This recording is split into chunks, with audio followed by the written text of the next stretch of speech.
How did slaveholders track profit from enslaved people? Imagine trying to keep score in a game where the rules kept changing. That's what slaveholders faced when they wanted to see how much money they made from enslaved people. They used detailed records to track their assets. These records included the number of enslaved individuals they owned, how much cotton, sugar, or tobacco those people produced, and the costs involved in maintaining the enslaved workers.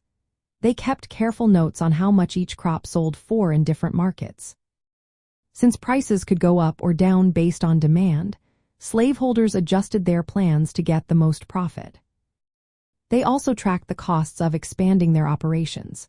If they made enough money from their crops, they would reinvest it by buying more land or more enslaved people. This helped them grow their plantations and increase their wealth. Sometimes, they even improved their infrastructure, like building better storage or transportation, to move goods faster and cheaper. All these records helped slaveholders see how much money they were making and plan their next move. The transatlantic slave trade played a big role in this system. It was a huge business involving ships, traders, and markets across Europe, Africa, and the Americas. Enslaved Africans were transported in brutal conditions, often packed tightly on ships that took weeks or even months to reach the colonies. Once they arrived, they were sold at auctions, and their sale prices were carefully recorded. These prices depended on factors like health and skills. Slaveholders kept track of these sales as part of their overall profit calculations. They considered the cost of buying enslaved people, which could range from a few $100s to over $1,000 for a healthy adult male. They also tracked the costs of feeding, clothing, and housing the enslaved workers.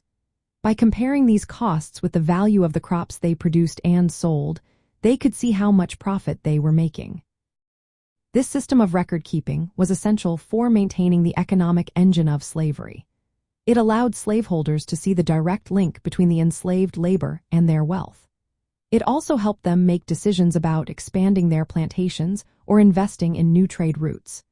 The impact of slavery on the American economy was enormous, fueling growth in industries like sugar, cotton, and tobacco, all built on the backs of enslaved people.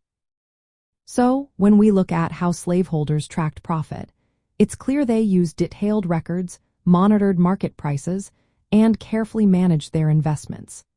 This system kept the economic wheels turning, but it was built on the suffering and exploitation of millions of Africans. Their resilience and contributions helped shape the history and economy of the United States, even as the scars of slavery remains today.